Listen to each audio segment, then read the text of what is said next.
Tá ao vivo então agora, né? Vamos começar aí o debate. O Sinote está... Vamos lá, o debate hoje aí vai ser direita versus esquerda, né? Embora vocês possam considerar tanto de extrema esquerda, porque porque eu acredito na chegada ao comunismo, como podem me chamar de direita, porque eu utilizo metodologia liberal. Então, podem me chamar tanto de extrema esquerda como de extrema direita. Vamos lá, Sinote, chegou, já está ao vivo. Boa noite, meus amigos. Vamos começar aí o debate aí, né? Direita versus esquerda. Quando se apresentar aí, e por 3 minutos e depois eu me apresento. Hoje a gente vai sem moderador, cara. Hoje não tem moderador, eu vou controlar o tempo dele e ele vai controlar meu tempo e vice-versa. Então pode se apresentar aí por 3 minutos, Leandro. Bom, eu sou filósofo, né, formado em filosofia. Estou também terminando o curso de psicologia, tenho pós-graduação e tenho um livro escrito chamado Comunismo Empresarial de Mercado, onde eu utilizo a metodologia da escola liberal para se alcançar o comunismo, né? Para chegar a um estado onde a renda seja mais igualitária, não igual, porque eu não acredito em renda igual, mas uma renda seja mais igualitária. E eu li o livro do Sinote, né, os dois aqui, e achei coerente. Então, nada dele, se ele vai de encontro, ou dá para contrariar o comunismo empresarial de mercado, né? Inclusive, se o Sinote quiser negar a lógica do comunismo empresarial de mercado, ele vai incorrer em uma autocontradição, né? Então, vou tentar explicar aqui de forma bem simples, mas é claro que é bom que o pessoal pegue o livro aí. Quem puder comprar, compra na Amazon. Quem não puder comprar, tem PDF aí, gratuito para todo mundo. É lá que a gente vai se aprofundar, né? E o livro tem toda a metodologia acadêmica, mas é fácil de ler. Mais simples possível, chegar para chegar nas pessoas, né, mais simples. Então, não quero ficar só na academia, né? Aquele debate, aquela lógica e uma argumentação difícil, não. Quero uma coisa mais simples. Acho que agora já dá para... Acho que já deu, né, para o Sinote fazer a introdução dele. Bom, galera, eu sou Evandro Sinote, autor desses livros aqui, Não Ser Comuna, Guia para Desmascarar as Falácias Esquerdistas, e Não Ser Comuna, Guia para Desmascarar as Falácias Esquerdistas, volume 2. São livros em que, somados, eu desmascaro 41 falácias esquerdistas. Dessas 41 falácias esquerdistas, 4 delas nós iremos debater aqui hoje, né? Só lembrando que em todo capítulo do Não Ser Comuna, todo capítulo é precedido por uma ilustração, né? Que tem uma ilustração do capítulo sobre o problema seu lucro, que é um dos capítulos que a gente vai debater hoje. Então, eu espero que seja um debate bem produtivo, né? O Não Ser Comuna está sendo vendido aí na Saraiva, na Amazon, em várias livrarias pelo Brasil, na maior parte das grandes redes de livrarias pelo Brasil. Espero que o debate seja bem produtivo. Eu também, depois que a gente comentar, aliás, até durante o debate, eu vou ir comentando um pouco do que eu achei do pouco que eu vi do livro do Leandro. Eu não vou dar spoiler já do que eu vou falar, mas enfim, galera, Não Ser Comuna, Guia para Desmascarar as Falácias Esquerdistas, Não Ser Comuna, Guia para Desmascarar as Falácias Esquerdistas, volume 2, ó, tô até mexendo aqui pro brilhinho aparecer, ó, o livro brilha, ó. Um livro que é bom brilha de verdade, ó como brilha, ó que beleza, rapaz. Isso é a prova que o livro tem brilho próprio. Galera, espero que seja um bom debate. Como não tem moderador hoje, como eu e o Leandro já explicamos, quando eu falar, ele vai controlar o meu tempo, e quando ele falar, eu vou controlar o tempo dele. Então, assim, ele vai começar falando no primeiro tema, vão ser 3 minutos ele, 3 minutos eu, 3 minutos ele, depois 3 minutos eu, total de 12 minutos por tema. O primeiro tema é o capítulo 1 do livro Não Ser Comuna 1, no capitalismo os ricos ficam mais ricos e os pobres cada vez mais pobres. Assim que ele começar, eu vou começar a marcar o tempo dele, quando der o tempo, ele passa a palavra para mim e começa a marcar o tempo. Beleza, Leandro? Vamos aí pro debate, pode começar. Tá bom. Então, gente, assim, no primeiro capítulo tem uma. Eu posso até ler aqui um pouquinho que eu escrevi. Eu escrevi um pouquinho que, no geral, a humanidade está sempre evoluindo, né? O Sinote critica um pouco isso, diz que não é assim, mas dá para a gente ver que a gente passou pela idade da pedra, idade do bronze, idade do ferro, tivemos as revoluções da agricultura, da domesticação de animais, né, fazendo roupas também, criação da filosofia, da ciência. É claro que tem momentos que foram perdidos, alguns avanços, mas, no geral, nós estamos evoluindo. Até por sermos seres inteligentes, a gente tenta manter o que é bom. Então, até mesmo as guerras aí foram coisas que levaram a alguma destruição, mas se você for analisar pelo aspecto tecnológico, muitas guerras levaram à evolução também tecnológica, né?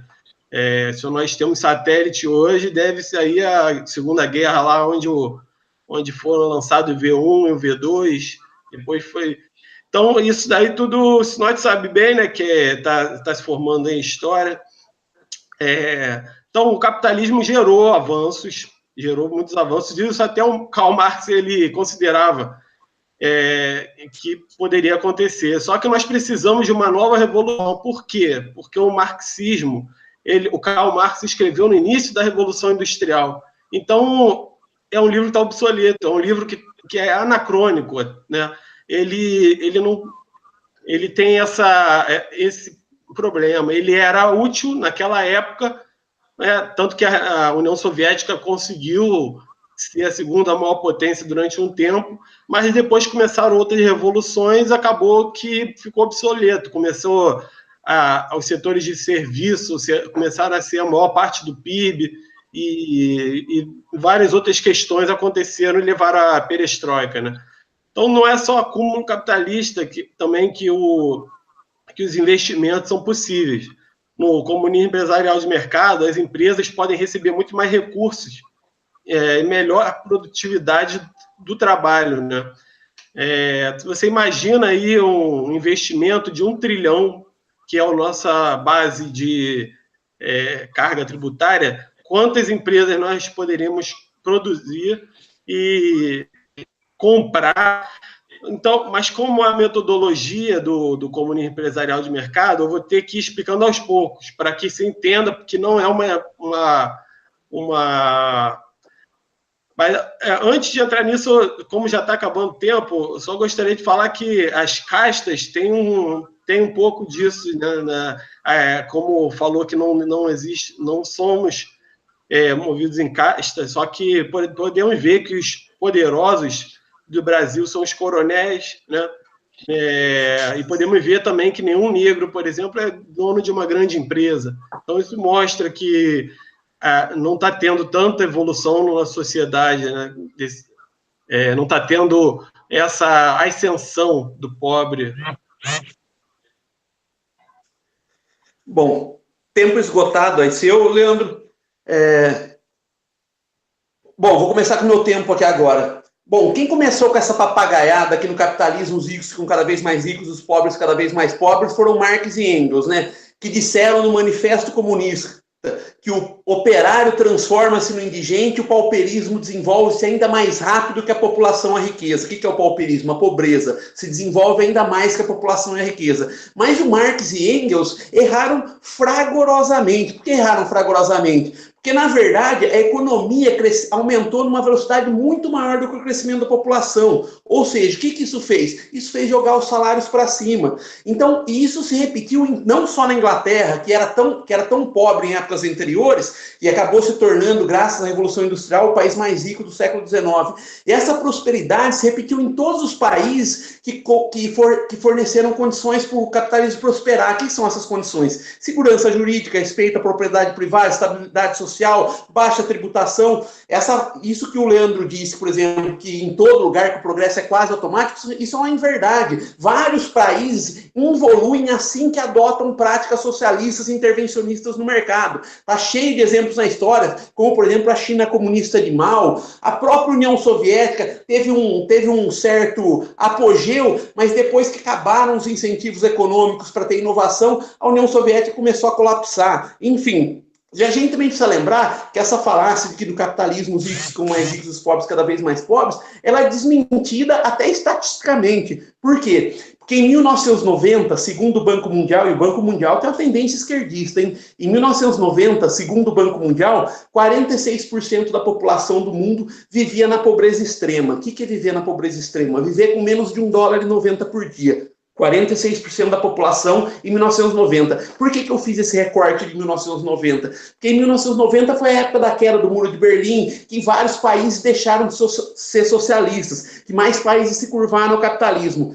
25 anos depois, em 2015, menos de 10% da população continuava vivendo na pobreza extrema, ou seja, continuava vivendo com menos de US$ 1,90 por dia. Ou seja, o capitalismo foi uma verdadeira máquina de tirar pessoas da pobreza. Então essa falácia de que no capitalismo os pobres estão ficando mais pobres, os ricos ficam mais ricos, é uma tremenda falácia, né? Essa falácia para quem acredita que a economia é jogo de soma zero, que a gente vai abordar depois. Tem muita gente que fala também daquele 1% mais rico, mas esse 1% mais rico do capitalismo é aquele gênio que inventa, aquele gênio que organiza a produtividade dos demais para que eles se tornem mais produtivos. E isso é bom, eles são os motores do progresso, o resto da sociedade vai no embalo. Nos países socialistas, quem é 1%? 1% são os amigos do rei, os outros 99% estão na pobreza. Os países que têm esse 1% mais rico, que tem muitos ricos, por exemplo, Singapura, que é um país que se abriu ao capitalismo, um dos países com maior liberdade econômica do mundo, segundo país mais livre do mundo, segundo a Heritage Foundation.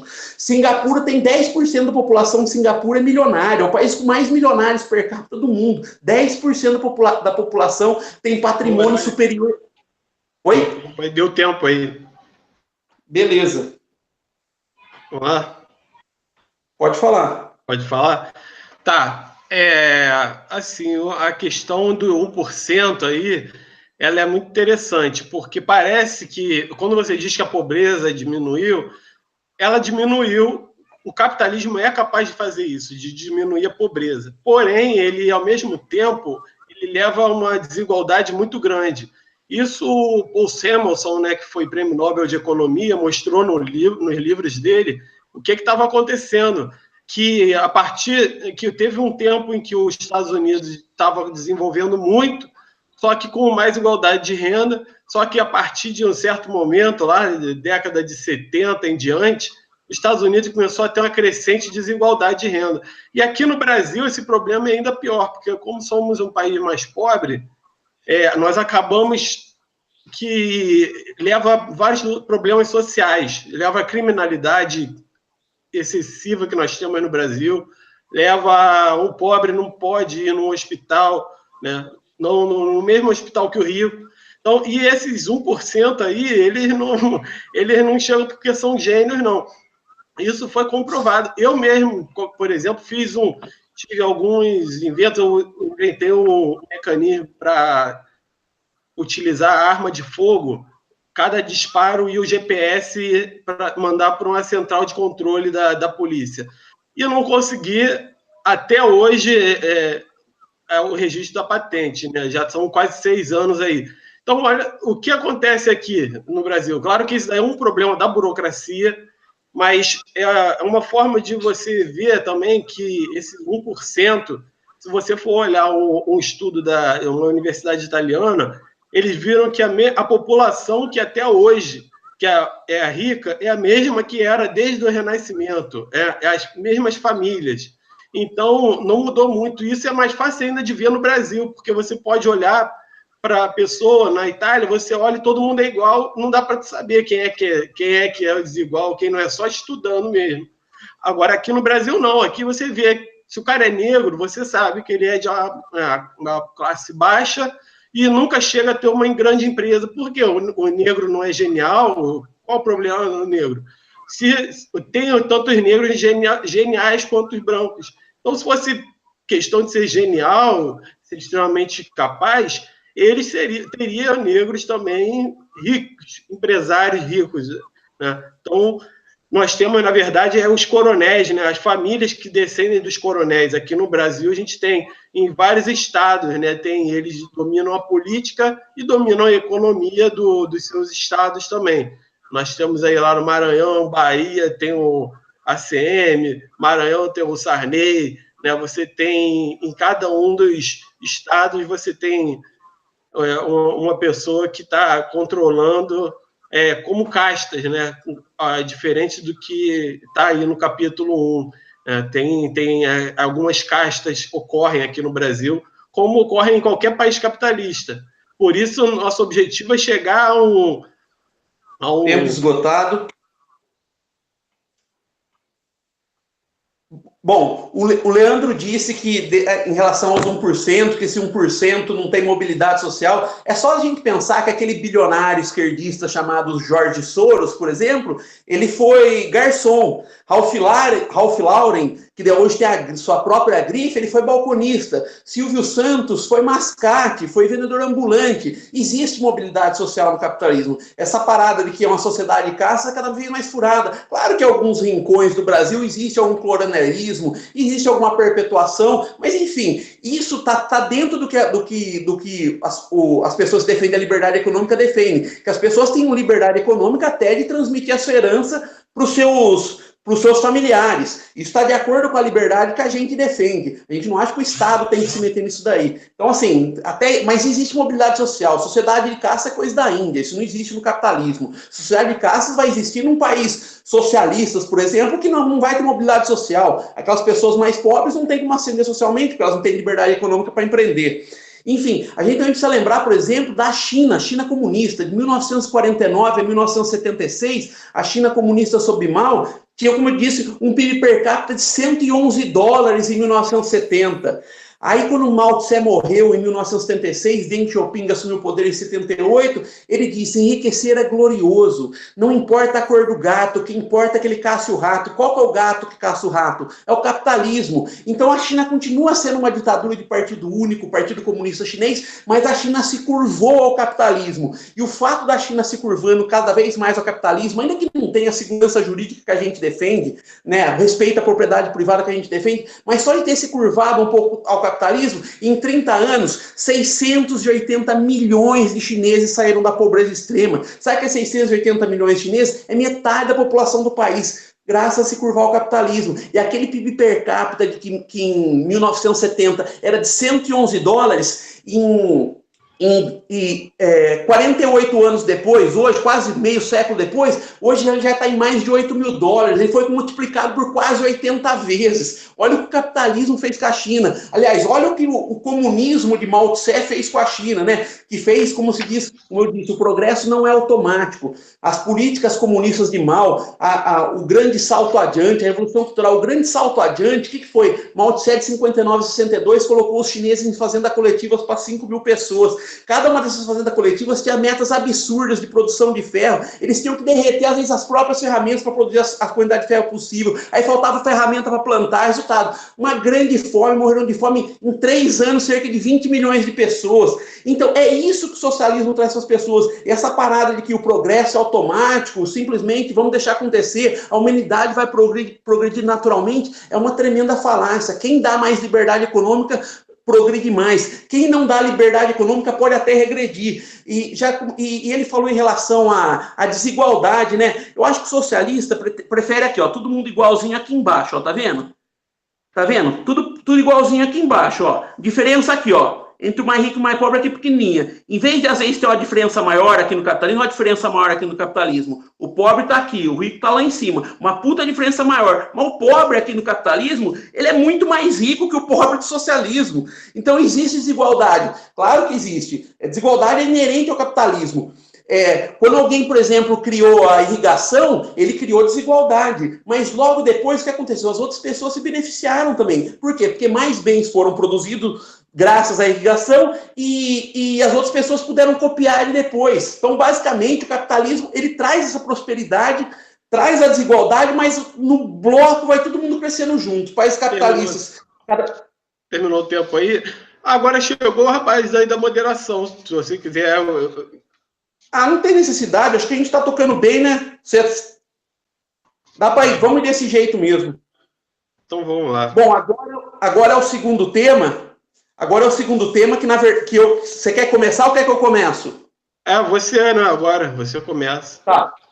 Vocês estão fazendo quanto tempo de cada? 3 minutos cada um. 3 minutos. Você quer moderar, Matheus?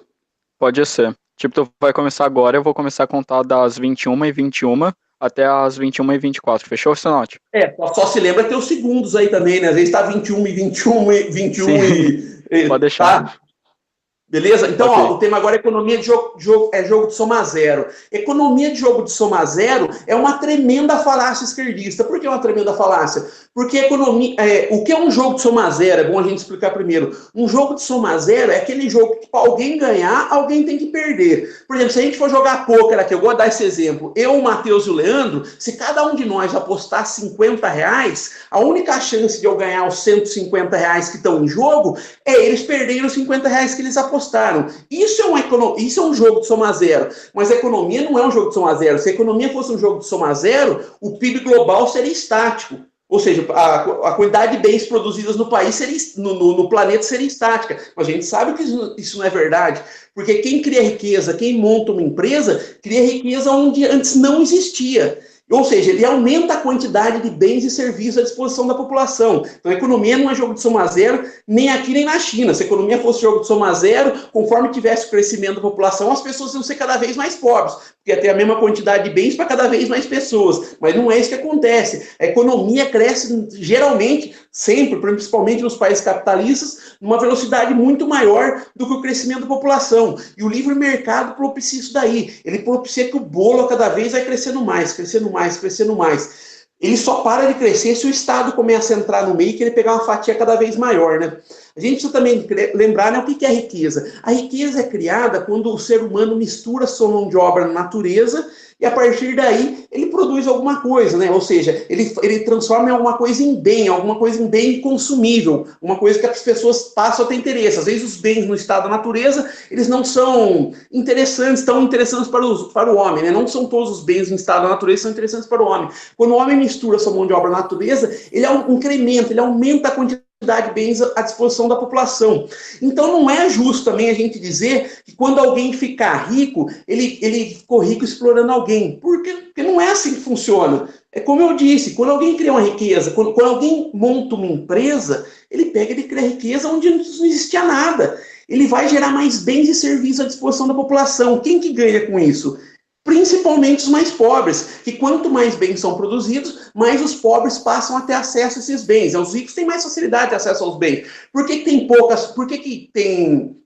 o pobre não consegue comprar Ferrari, por exemplo? Porque poucas Ferraris são produzidas. Se um dia passarem a produzir 1 bilhão de Ferraris por ano, qualquer pobre por aí vai ter Ferrari. Se um dia a gente chegar nesse estágio de capitalismo. Enfim, então a produtividade é bom para todos, inclusive especialmente para os mais pobres. E o capitalismo ele propicia isso. Por quê? Porque a divisão e a especialização do trabalho, ou seja, cada pessoa se especializando numa coisa, e o advento da propriedade privada, a ideia de propriedade privada, dão incentivos para as pessoas se organizarem de tal maneira na sociedade. Oi?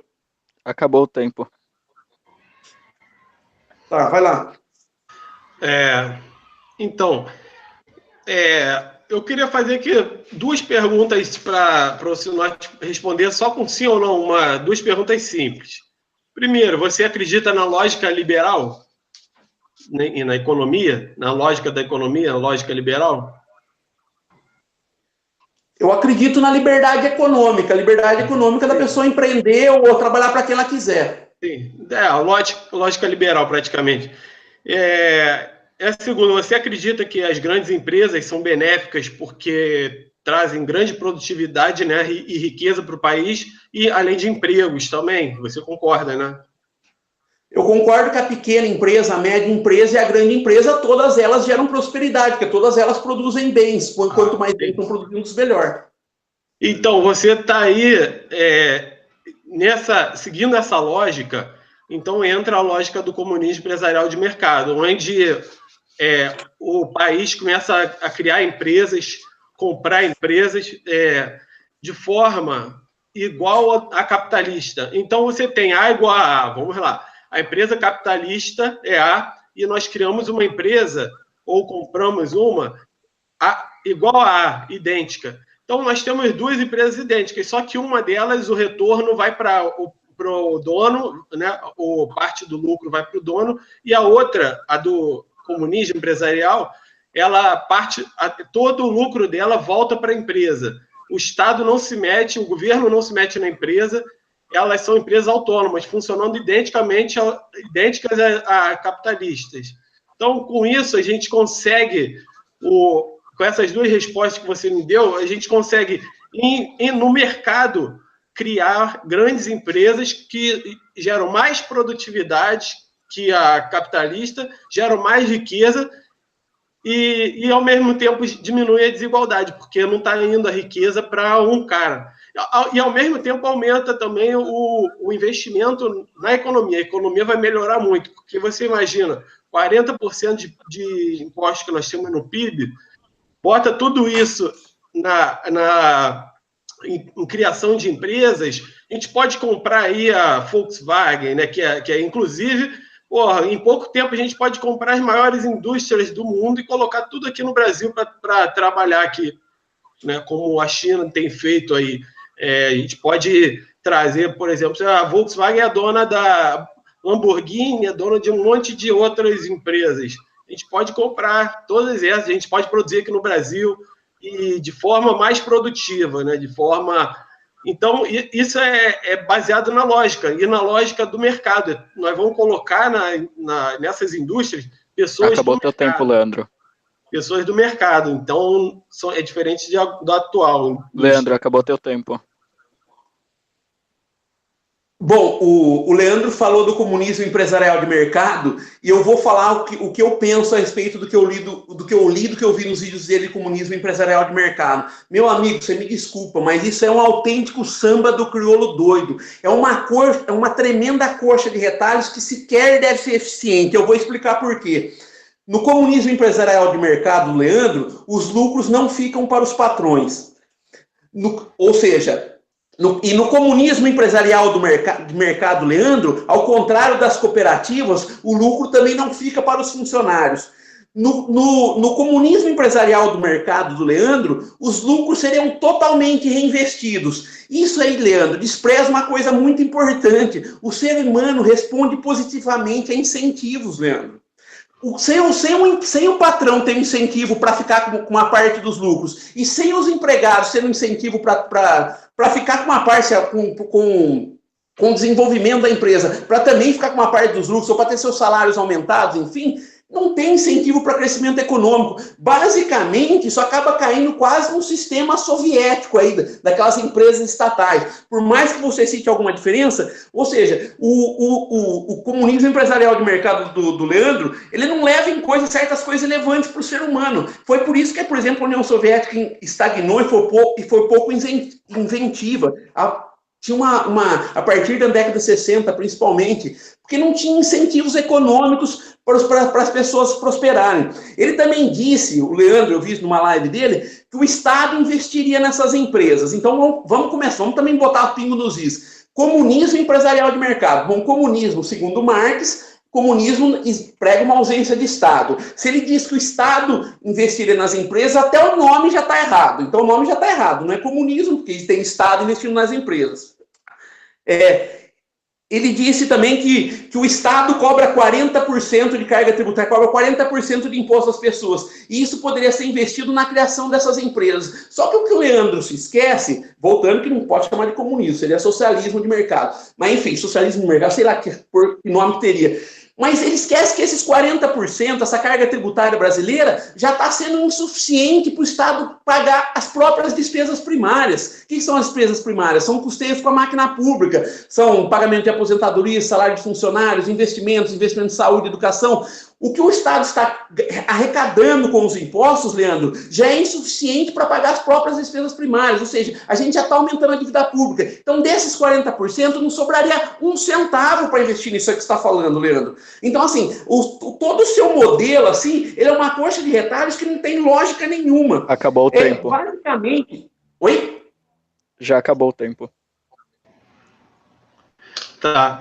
Se você acredita que o Estado não tem dinheiro para fazer nada, então a sua lógica de Estado mínimo também não funciona, porque a lógica de Estado mínimo precisa diminuir o Estado. E como é que você faz isso? Você está na mesma situação que eu. Nós dois queremos diminuir o Estado.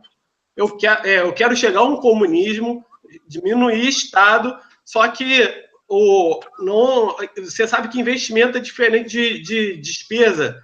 Então, atualmente, nós temos despesa. E com o comunismo empresarial, a gente vai investir esse dinheiro, ao invés de estar dando...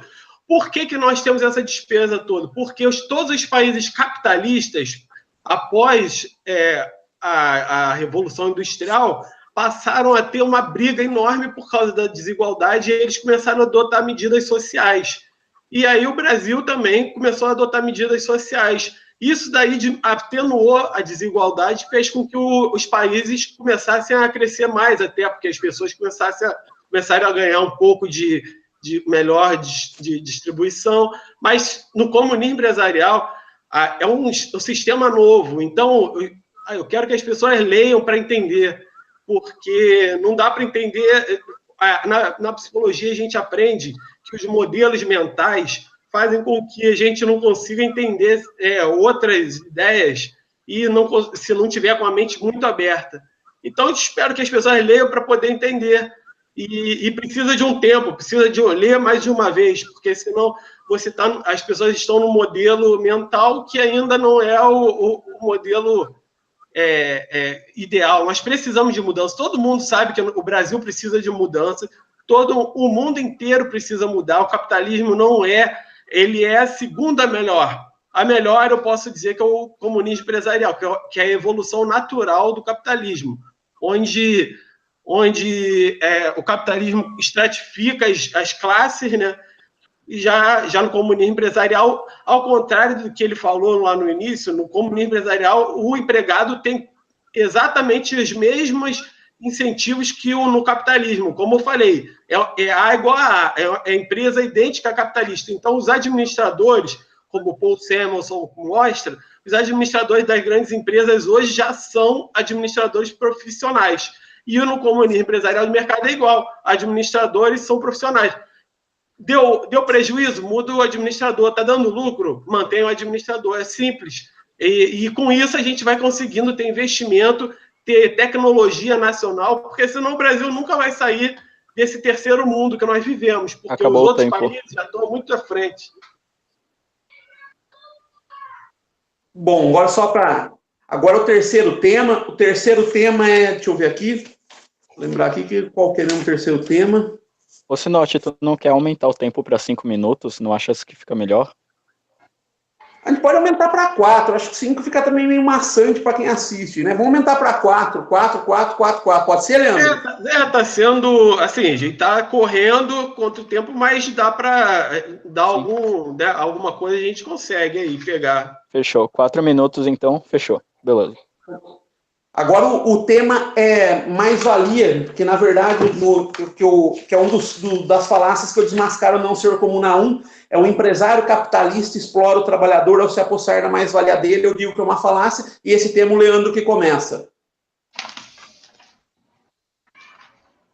Tá bom.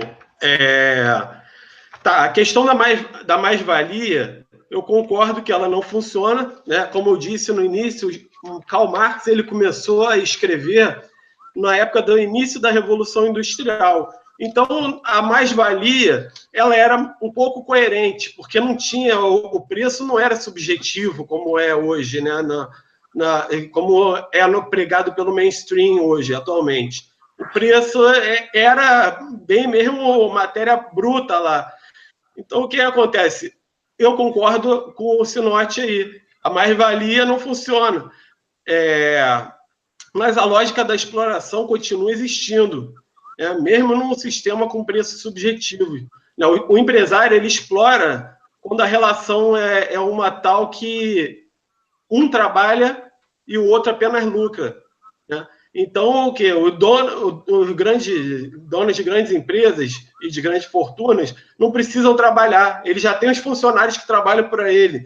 Isso, mais uma vez, foi o Paul Samuelson que mostrou numericamente, ele era um ótimo matemático e economista, mostrou que já são assim, os funcionários já trabalham, não tem essa do empresário gênio que isso acontece na pequena empresa e na microempresa, e na pequena empresa existe um mérito, mas quando está lidando com as grandes empresas, não existe mais mérito. O dono, ele só ofere lucro, enquanto o empregado é quem realmente trabalha. Então, a meritocracia se inverteu nesse capitalismo. Antes o burguês trabalhava, o Marx admitiu isso, né? E a gente tem vários autores, Max Weber, falavam sobre isso. Então, o burguês tinha mérito para trabalhar e gerar lucro, porque ele trabalhava ali, era ele sozinho, mas hoje é diferente. O rico ofere o lucro e por isso não tem o mérito, ele só fica em casa recebendo seu lucro. No SEI é necessário que o capitalista acumule dinheiro. Não é necessário que o capitalista acumule dinheiro, né? Assim como no capitalismo, como você cita nesse capítulo, ele precisa acumular dinheiro para poder investir, né, no maquinário. No SEI não precisa, porque é claro que ele pode continuar. As pequenas empresas, microempresas vão continuar funcionando muito. Empresas, a gente pode investir com o dinheiro estatal e criar essas grandes empresas que vão aumentar a produtividade na compra de maquinário, vão investir mais no seu trabalhador. Então, tem tudo aquilo que você falou que não teria, tem, na verdade. Aquilo não tem, né, no marxismo, no comunismo marxista, né? Realmente ficam todos iguais e aí não tem evolução. E no SEI, não. No SEI, você vai ter a classe média. Quanto mais a pessoa investir nela, ela vai crescer, só que o pobre vai estar crescendo também mais, porque não tem um rico lá em cima. Na verdade, você tem uma empresa que está reinvestindo todo o lucro. Então, toda a base da economia vai crescer mais e mais, e cada vez mais próximo um do outro. Não acredito que seja interessante igualdade absoluta, mas de forma equânime, né? Tratar as pessoas de forma equânime, só no comunismo empresarial de mercado a gente consegue. Pelo menos até hoje, de todos os estudos que eu fiz, foi o que eu peguei aí melhor. E o empresário não é o único, né, que pode avaliar a melhor alocação de recursos, né? Temos os administradores profissionais atualmente. Então, esse modelo econômico é muito mais produtivo do que o capitalismo atual. É uma fase até Acabou o tempo. Natural. Bom, vou começar aqui. Ele falou que no tempo do Marx o preço era objetivo. É uma falácia. A vida inteira o preço sempre foi subjetivo. Se eu encontrar uma pepita de ouro no chão ou ficar 20 dias escavando para achar uma pepita, ela vai valer a mesma coisa. Então, a quantidade de trabalho empregada para fabricar determinado bem não tem nexo causal direto com o valor do bem. O valor sempre foi subjetivo, desde a época de Marx até agora. Então, Marx já errou naquele tempo, não é que ele errou agora, naquele tempo ele já errou. O capitalismo, ele falou que o capitalismo acumula dinheiro, eu não entendi muito bem essa parte dele, mas enfim, ele disse que no SEI, no comunismo empresarial de mercado, que para mim é uma empresa estatal, basicamente uma empresa estatal gerida de uma administração mais profissional. Basicamente é isso. Ele disse que todos os lucros seriam reinvestidos. Se todos os lucros seriam reinvestidos, não teria incentivo econômico nem para funcionários, nem para proprietários, porque eles não vão poder ficar com uma parte dos lucros. Ele diz, e é bom lembrar que já existe no Brasil 12 modelos de cooperativas, em que os próprios funcionários podem ser donos. O que ele defende aí é unicamente uma estatal, uma cooperativa piorada, eu diria, já que as pessoas não podem ficar com o fruto do seu trabalho, ou seja, nem o dono e nem os cooperados, no caso das cooperativas, que podem ficar com parte do lucro. Então, ele disse também que quem defende Estado mínimo não pode defender o que eu defendo. Cara, mas assim, claro, eu defendo Estado mínimo, mas para defender Estado mínimo, eu entendo que o Estado tem que gastar menos do que ele está gastando, ou seja, se o Estado já está gastando mais do que arrecada, ele tem que passar a gastar menos do que está gastando. Você, na verdade, está propondo que o Estado gaste ainda mais do que ele está gastando. Se você quer que ele volte a investir em empresas, volte basicamente a ter estatais, como era na época dos militares, em que o Geisel criou uma estatal a cada 2 dias e gerou aquele tremendo endividamento, que o Estado não é tão eficiente quanto o mercado na alocação dos recursos. A possibilidade de ter lucros e prejuízos, e esses lucros, principalmente por parte do dono, direcionam o capitalista, eu vou falar isso mais no próximo tema, direcionam o capitalista a buscar os investimentos mais produtivos que atendam às reais necessidades dos trabalhadores. Isso posto, vamos falar de mais-valia, que é o tema do tema agora. Mais-valia, né, foi o nome dado por Karl Marx, aquela diferença entre o valor produzido pelo trabalho e o salário que era pago ao trabalhador, que acabaria ficando como lucro para o capitalista, né, para o empresário. Mas essa teoria da exploração de Marx, ela já foi refutada fragorosamente por Eugênio Rombauer, que é economista austríaco, que explicou a diferença entre valor presente e valor futuro. O que é valor presente e valor futuro? O ser humano, ele tem tendência a preferir consumir um bem agora do que consumir daqui 10 anos. Se eu falar para vocês, ó, eu vou convidar vocês aí para comer um churrasco. Vocês preferem comer o churrasco hoje ou daqui 10 anos?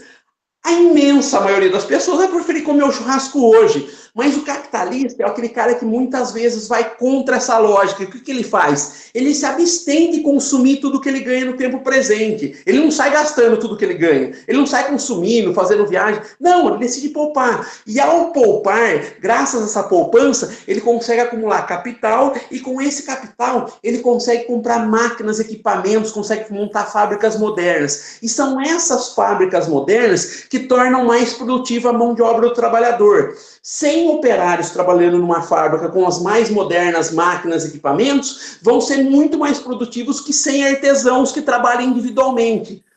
Então, assim, é justo que o capitalista que se absteve de consumir no tempo presente receba esse juro pelo capital, esse retorno pelo investimento. Por quê? Porque ele se absteve de consumir no tempo presente. E foi graças a essa abstenção de consumo que os seus funcionários conseguiram ter uma produtividade maior do que eles teriam como artesãos. Então é justo que ele receba juro pelo capital. E aí que tem o pulo do gato. Não tem nenhuma garantia que ele vai conseguir isso. Porque, na verdade, o empresário tenta antecipar tendências, mas ele não tem nenhuma certeza de que ele vai conseguir recuperar o investimento. Acabou o tempo. Por quê? Se ele não for eficiente em atender as necessidades dos consumidores, ele não vai conseguir fazer isso. Tá bom. Posso ir? À vontade. Vamos lá. O capitalismo não entrou, não? Matheus? Oi. Tá tudo não, ok, pode ir. Oi? É que Pode tá ir. aparecendo você na tela, não sei se entrou, tá certinho aí? Tá funcionando legal? Tá. Então tá. No capitalismo, o dono se absteve de consumo para poder gerar um dinheiro que ele vai investir. Isso realmente acontece nas micro e pequenas empresas. O cara vai lá, vai acumulando dinheiro, porque o cara, se ele é pobre, ele tem quanto para acumular, né? Hoje em dia, existe tanta pobreza no nosso sistema que o número de favelas é terrível. Eu olho no Google, no meu estado, na minha cidade, Rio de Janeiro, só vejo favelas. E é verdade, eu nunca vi tanta favela. Quando eu era criança, existia menos favela. Só que aí o cara consegue alguma coisa porque ele não paga luz, não paga net. Aqui no Rio de Janeiro existe isso, gato. É muito utilizado aqui. Então, esses caras não têm como juntar R$100 por mês, porque eles precisam se alimentar. Eles não têm bens, não tem nada disso. Então, ele não tem como ser um capitalista. Esse capitalista que compra máquina, que guarda dinheiro para comprar máquina, ele não precisa nem guardar dinheiro, porque ele já é rico. Ele naturalmente ele não gasta tudo que tem, porque não tem nem como gastar. Se o cara, nós estamos falando do 1% daí que é da riqueza nacional, que é esse 1% tem mais recursos do que os 40% mais pobres, esse 1% aí, ele não precisa se abster de consumo, ele gasta 1 milhão no mês e continua tendo dinheiro. Você vê o Banco Safra e os irmãos Safra quebrou o banco, e mesmo assim os irmãos Safra continuam sendo bilionários. Então, nós temos essa estrutura que não vai mudar. E são pouquíssimas as pessoas que conseguem evoluir um pouco, sair um pouco dessa pobreza. Agora, no CEM, no comunismo empresarial de mercado, a gente vai reduzir o Estado, sim, porque conforme a população mais pobre comece a ganhar mais dinheiro, ela vai precisar menos do Estado. Então, no capitalismo, o Estado é muito necessário. porque as pessoas são muito pobres, os pobres ficam muito pobres e precisam de salário mínimo, precisam de saúde pública, educação pública. No comunismo empresarial de mercado, não. Você reduziu o número do 1%, passou a ser investido na empresa, a empresa pode pagar salários maiores, então os salários vão aumentar, os incentivos para aumentar salário vão continuar existindo, vão melhorar muito mais, porque estamos tendo maiores receitas e 100% reinvestida na empresa, ou seja, investido em toda a empresa. A empresa, o administrador pode pensar, é o que no funcionário? O melhor investimento é em indústria, em maquinário, mas o pobre nunca vai conseguir ser um capitalista, né? O pobre nunca, é aquela coisa do Santos aí, dessas raridades aí que existem, que muitos deles têm uma história por trás aí, mesmo assim, todos esses modelos que funcionam no capitalismo vai funcionar muito melhor no comunismo empresarial de mercado, porque atua justamente no mercado, a gente não atua fora do mercado, e é tudo no mercado, né? Empregos, a empresa é idêntica à capitalista, só que ela é melhor, ela é mais produtiva, porque ela reinveste todo o lucro. Então, essa é a diferença. Em 2 anos, a gente consegue um investimento de 100% do PIB, praticamente. Acabou. Mais de 1 trilhão. 1 trilhão de investimentos levam a depois... Acabou o tempo. Ô, Leandro, você disse que em 2 anos, o que vai acontecer? 100% o quê? Repete aí para mim. Se a gente investir, por exemplo, 40% do PIB, mas não vou dizer que é o momento... assim seria tão fácil. Estou dizendo o seguinte, se acabasse com o Estado atual e investisse esses 40%, e nós íamos ter um investimento de 1 trilhão de reais, aí, quanto está dando aí o carga tributária brasileira? Está dando mais do que 1 trilhão. E aí a gente, em 2 anos, quase... já dá para investir tudo que tem no PIB hoje, 100% do que nós temos no PIB hoje dá para ser investido em 2, 3 anos, 40%, mais 40%, mais 40%, sempre crescendo. Leandro, você se esquece de uns detalhes, né? Se acabasse com o Estado, como que o Estado investir 40% se não existisse o Estado para investir? Uma comédia. E esses 40% aí, você pensa que dá para o Estado simplesmente parar de gastar esses 40%? Você está esquecendo que nessa conta entra salário de servidores, você está esquecendo que existe custeio de aposentadorias, custeio de hospitais públicos, custeio de escolas. Essas são as despesas primárias, Leandro. Só com essas despesas primárias, o Estado já está gastando esse 1 trilhão. Se fosse tão fácil, eu que quero que corte gastos, eu entendo que não é fácil cortar tantos gastos uma vez. E você acha que dá para cortar aí 1 trilhão? Dá para cortar os 40%, cara. É uma tremenda falácia, não tem lógica nenhuma isso que você está dizendo, cara. Você diz que vai reduzir o Estado, mas... você prega que o Estado gaste mais para montar essas estatais aí. É uma estatal, que você defende aí, você chama de SEM, que é um nome bonito, você bota o nome de comunismo empresarial de mercado. Na verdade, não é comunismo, porque tem o Estado investindo, ou seja, é socialismo, e não é livre mercado, porque é uma samba do crioulo doido que dá até difícil de entender.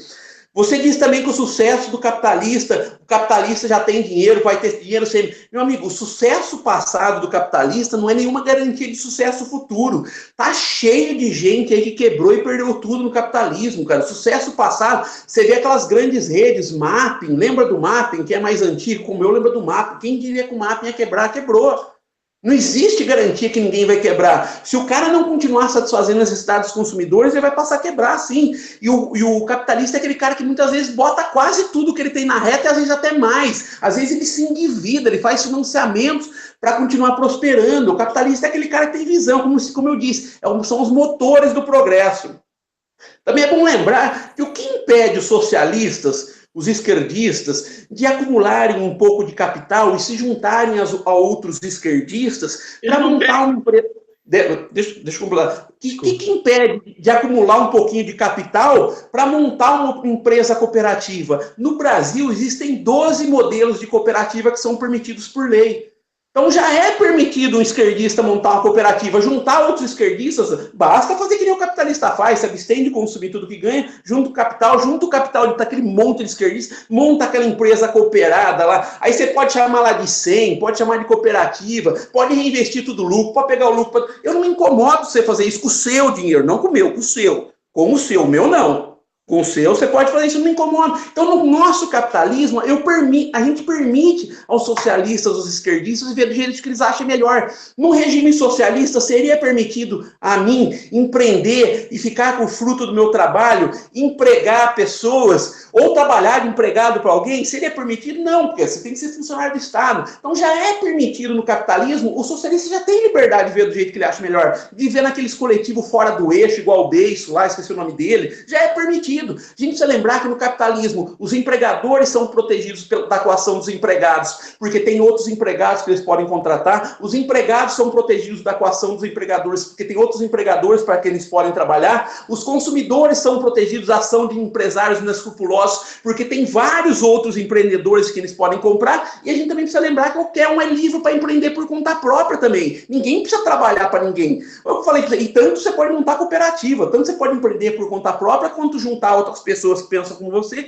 e montar a sua empresa. A gente dá essa liberdade no capitalismo. O problema do socialista, do esquerdista, é que ele quer que a gente viva como ele. Na verdade, a gente capitalista, a gente está cagando e andando se o socialista vai montar empresa cooperada, para quem que ele vai querer vender, de quem ele vai querer comprar, se ele vai reinvestir todo o lucro, se vai pegar uma parte do lucro para ele. A gente não está nem aí, cara. O problema do socialista é que ele não se contenta de viver o ideal socialista. Ele quer impor às outras pessoas que vivem o ideal socialista também. Tá. A gente está agora em qual capítulo? Esse foi o último? Foi o 15, né? Agora é aquele do lucro. É o do outro livro já? Não, é do mesmo livro ainda, né? Isso, e nesse aí eu que começo.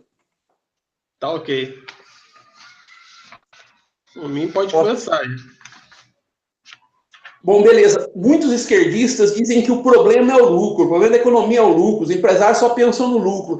E eles não entendem que o lucro é um indicador de que os fatores produtivos foram empregados da melhor maneira pelos empresários, para satisfazer as vontades e as necessidades dos consumidores. Que os lucros funcionam basicamente como uma bússola, que o empresário tem que se orientar. Por quê? Porque os recursos são escassos. O que é lucro também? Vamos primeiro de lucro. Lucro é a diferença entre todos os custos de produção e a receita total da empresa. Se a receita é maior que os custos de produção, é sinal que a empresa teve lucro. Então, como eu disse, o lucro é essa espécie de bússola para o empreendedor, para ele conseguir direcionar os recursos, porque os recursos são escassos. Os recursos do planeta são escassos. Então, o empresário, graças ao lucro, ele funciona, como eu disse, como uma espécie de bússola para ele direcionar esses recursos escassos da melhor maneira. E como que ele sabe qual a melhor maneira? Se ele está satisfazendo as necessidades dos consumidores, as necessidades e vontades dos consumidores. Se ele está satisfazendo essas necessidades e vontades e está conseguindo ter lucro, é sinal que ele está sendo eficiente em usar esses recursos escassos do planeta.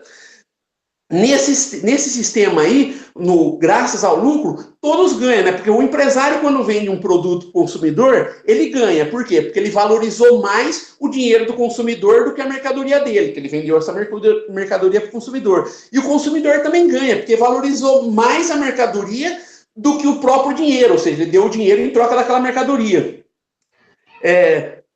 Como eu disse, o lucro mostra quais mercadorias devem ser produzidas, com quais meios elas devem ser produzidas, ou seja, o lucro ajuda a canalizar, e assim, ajuda, o empresário ele tem sempre que estar atento aos lucros, porque se o lucro começa a cair, é sinal que muitas vezes ele não está direcionando os fatores de produção para atender às necessidades reais dos consumidores. Então, o lucro funciona como uma baliza, né? como eu disse, como uma bússola, ele direciona o empresário capitalista. Se não existisse a figura do lucro, por exemplo, num sistema socialista, Mises já explicou, né, a impossibilidade do cálculo econômico sobre o socialismo. Sem um sistema de preços livres para bens de capitais, matérias-primas, a mão de obra de funcionários, para insumos, ou seja, sem um sistema de preços livres, não tem racionalidade econômica. Como o cara vai dizer que essa caneta aqui tem que ser vendida por quanto? Por quanto tem que ser vendido? Se não existe um livre mercado para todos os fatores de produção.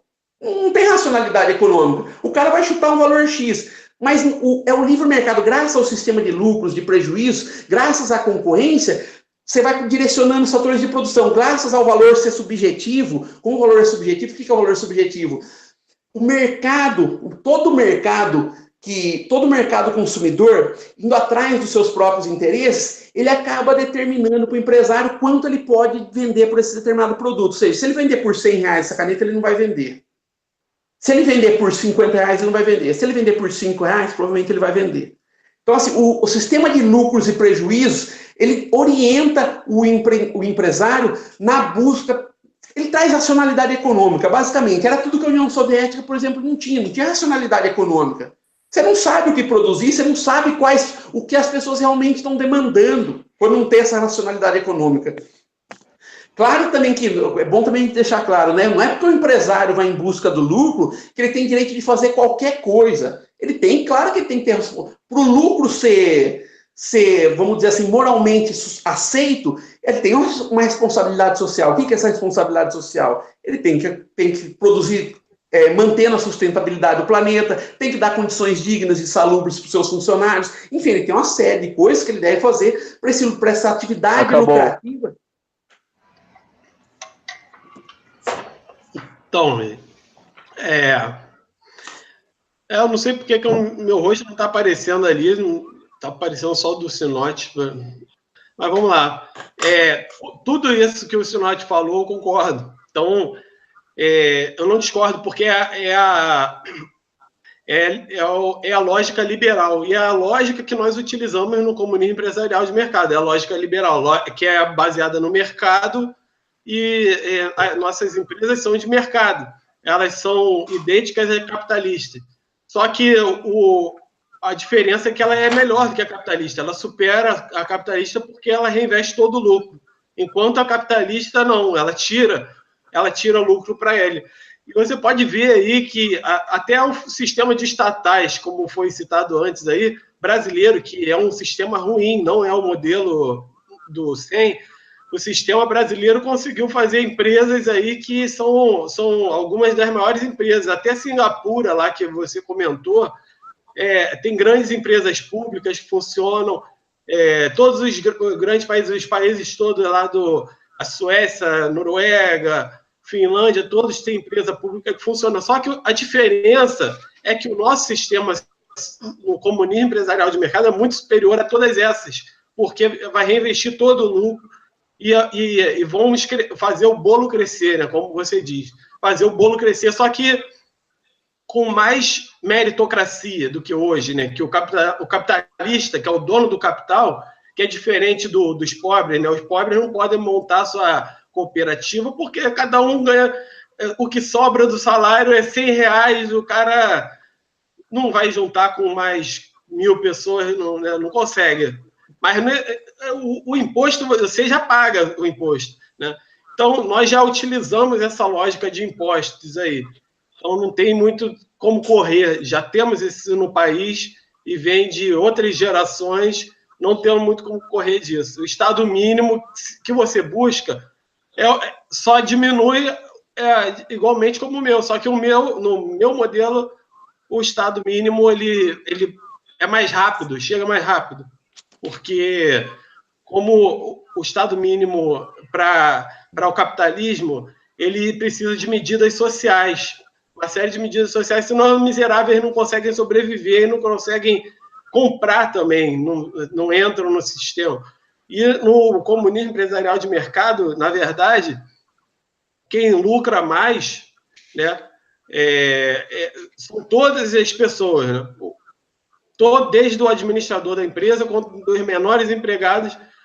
Você imagina, economia sem esse 1% poderoso, que é dono de quase tudo hoje, que pode comprar avião, pode comprar iate, pode comprar... Isso daí, esses caras estão no topo. Então, eles estão fazendo o quê? Esses ricos, eles podem, se eles tiverem um câncer, uma doença braba aí, que precisa gastar 300 mil, eles podem gastar 300 mil. Pobre não, pobre vai morrer na fila do SUS. Então, é por isso que temos que acabar, sim, com o SUS, temos que acabar com esses sistemas, mas dando oportunidade. com o 100 a gente vai dando oportunidade, vai aumentando a renda da população e essas pessoas a gente pode ir tirando do sistema. Não precisa pagar SUS, não precisa pagar escolas, quer dizer, desculpe, não precisa utilizar esses serviços públicos, ele vai poder pagar por esses serviços. Acabou. Bom, voltando aqui ao que ele falou, né, que se a empresa reinveste nesse 100, né, que é comunismo empresarial de mercado dele, se a empresa reinveste tudo lucro, não há incentivos econômicos para a empresa, para os funcionários a cada dia trabalharem melhor, buscarem ser inovadores. Se você não vai ficar com uma parte do fruto do seu trabalho, uma parte maior, você não tem chance, como não tem um dono, porque se tem o dono, ele já direciona essa empresa para ter lucro, ou seja, já vai buscar ser inventivo, já vai buscar funcionários inventivos. Se os próprios funcionários se o dono não pode ficar com lucro, se os funcionários também não podem ficar com lucro, não há incentivos econômicos para ter inovação. Essa empresa tem tudo para estagnar, tem tudo para ser um tiro na água. Ele disse em acabar com o SUS, né? Bom, e nem eu não defendo acabar com o SUS, né? Eu defendo que o Estado, que o SUS, pelo menos por enquanto, continue existindo. Eu também não defendo que o Estado seja tão mínimo a ponto de que não acuda as pessoas que temporário ou permanentemente precisem ser ajudadas, também não defendo isso. E voltando aqui, ele falou de empresas estatais, né? Como que ele disse aqui? Que as empresas estatais, a empresa no modelo dele iria reinvestir todo o lucro. Basicamente, o que ele defende é que uma empresa estatal de economia fechada já faz. Uma empresa 100% estatal já é assim. Ela não paga lucro. Só para explicar, existem empresas estatais puras, que é 100% do Estado, e existem empresas estatais de economia aberta, como a Petrobras, por exemplo, que a Petrobras, o governo federal, o Estado brasileiro, é dono de mais de 50% das ações. Por que o governo federal fez isso? Por que ele abriu o capital e vendeu ações?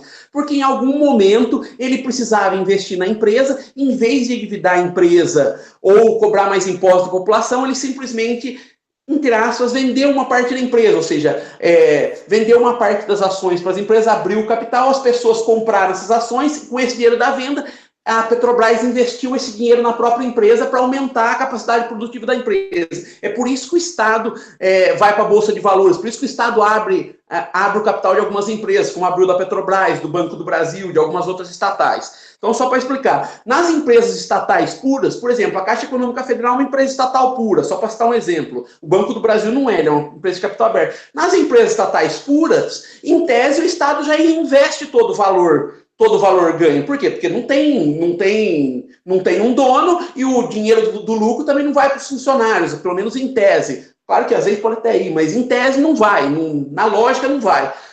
O Estado que ficaria com a maior parte desses recursos. E na prática, a gente sabe que a empresa estatal nunca foi eficiente para gerar mais recursos. Se fosse eficiente, não precisava ser privatizada. A Vale do Rio Doce, quando era estatal, tinha 8 mil funcionários em 1997.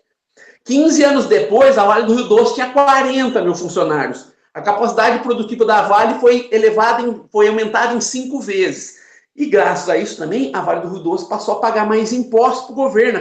Nesse aspecto, até acabou sendo um bom negócio para o governo. Se foi vendido caro ou barato, aí já é uma outra questão que eu não vou entrar nesse mérito agora. Fato é que, depois que foi privatizada, ela se tornou mais produtiva. Então, essa ideia de que comunismo empresarial de mercado seria mais produtivo que a iniciativa privada é uma balela. E outra, essa parada de vamos simplesmente jogar 40% do dinheiro dos impostos para... todo o dinheiro dos impostos, em vez de custear tudo que já custeia, não tem como. Essas pessoas aposentadas vão receber o quê? As pessoas que são funcionárias públicas, ia demitir todo mundo. Não ia ter mais polícia militar, que são pagos o dinheiro dos impostos. Não ia ter mais forças armadas, que são pagos o dinheiro dos impostos. Não ia ter uma série de coisas que o Estado custeia, saúde, educação pública. Um pobre ia mandar o filho para a escola, que jeito? Ele paga uma escola. Uma escola primária, por exemplo, simplesmente não ia mandar para a escola. Você está dizendo que um dia as pessoas iam terreno. Um dia, cara. Acabou o tempo. Funciona assim. Nem os países ricos não funcionam assim. Acabou meu tempo? Sim. Tá. Agora sou eu ainda nesse capítulo, né? Sim. Tá bom. Aí essa última questão que o Sinote comentou é o seguinte: qual é a forma gradual de se fazer essa transição para o comunismo empresarial de mercado? Ela existe, ela está na proposta, está no livro, a forma gradual, que você vai tirando os serviços conforme a população vai ganhando, a pessoa vai ganhando dinheiro e ela melhora a sua renda, então ela pega e começa a comprar, a pagar com seu próprio dinheiro o que ela necessita, né? Essa é a forma gradual. Agora, claro que existem formas radicais. Eu não estou falando que seja necessário investir 40% do PIB, mas eu digo, apesar de ser possível, porque com o comunismo empresarial de mercado, os preços básicos da economia tendem a baixar. E baixando os preços, caindo a inflação, a gente pode emitir mais moeda. Com a inflação caindo, você pode emitir moeda que vai ter a expansão econômica. Aí vai se dar uma expansão de PIB. Né? Quanto à privatização, cara, a privatização aqui no Brasil sempre foi assim: vamos destruir a empresa pública para poder vender para um amigo nosso. Sempre foi assim. Não vai deixar de ser, porque o capitalismo tem essa forma de atuação. O cara que chega a ser super rico, ele vai lá e compra os políticos, que é diferente do modelo onde não existem super ricos.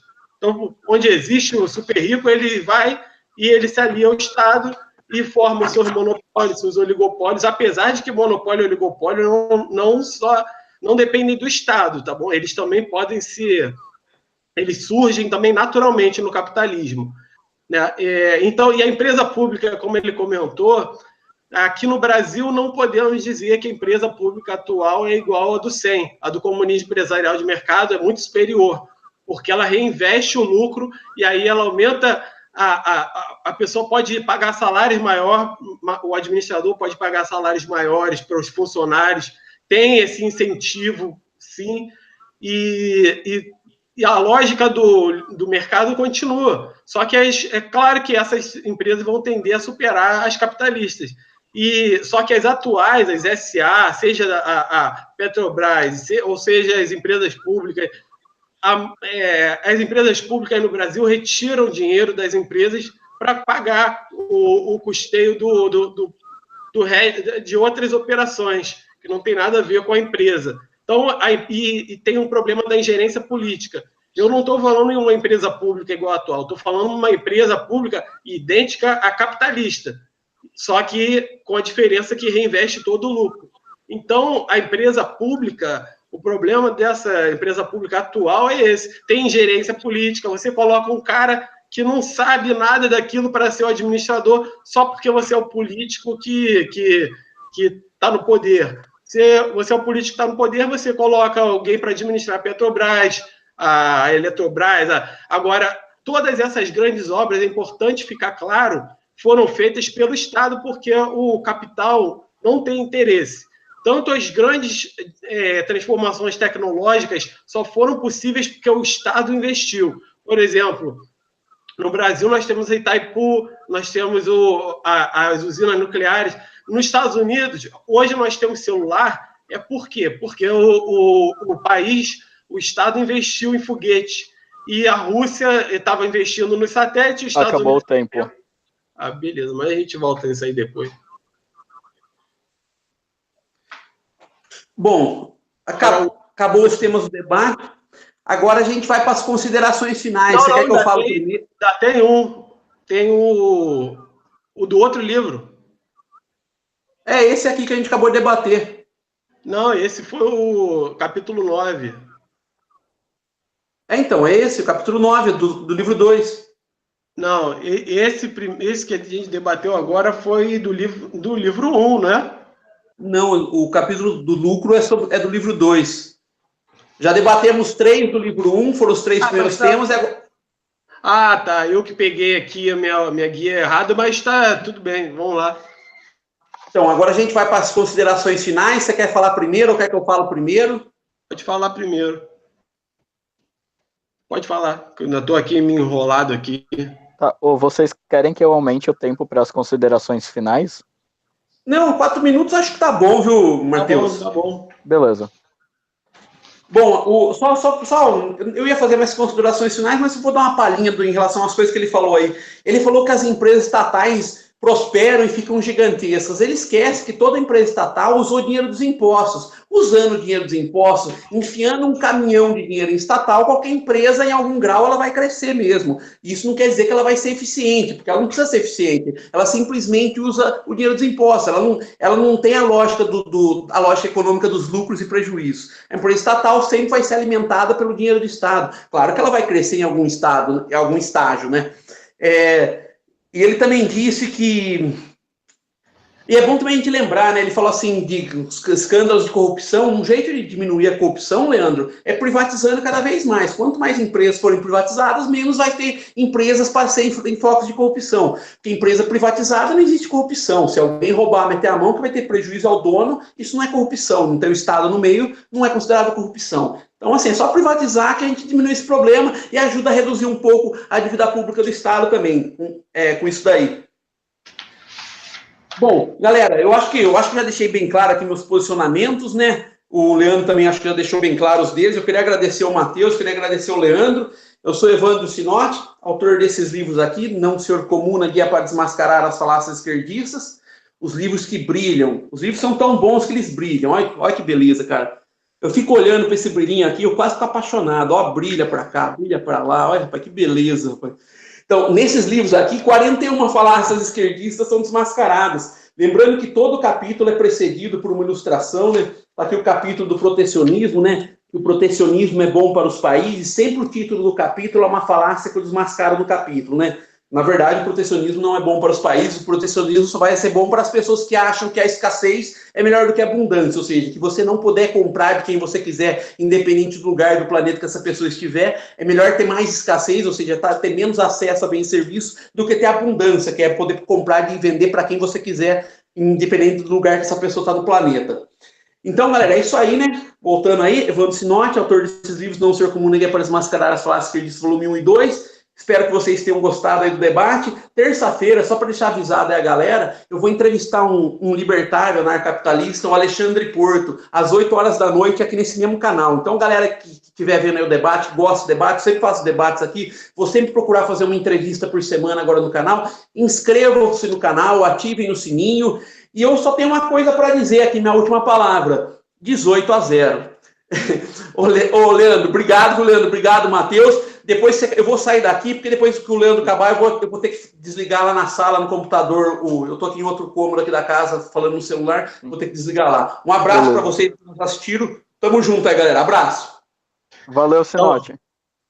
Então, gente, também como o Sinotti falou, tá, a gente deixou claro alguns pontos aí sobre a lógica do funcionamento dos sistemas que nós defendemos, né? E eu acredito que no comunismo empresarial de mercado a tecnologia vai avançar muito mais rápido, porque assim como a tecnologia, por exemplo, do celular só existe porque o Estado investiu no satélite, a tecnologia de submarino só existe porque o Estado investiu, a tecnologia, uma série de tecnologias, até em remédio, medicamento, então, tudo mais, não existiriam se não fosse o Estado, porque não é interessante para o capitalista. O capitalista ele quer ter lucros mais fáceis.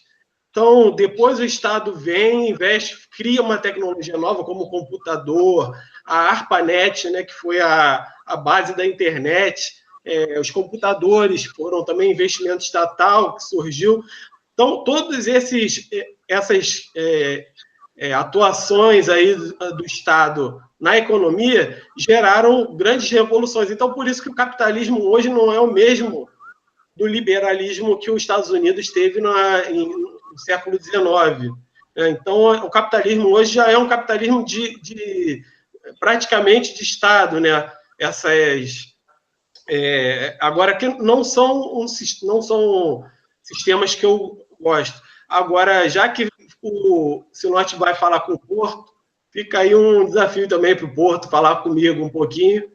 E comprem aí o livro do Sinotti, comprem o meu e comparem vocês, porque não dá para vocês conhecerem tudo só por um debate rápido, né? Então tá aí, fica aí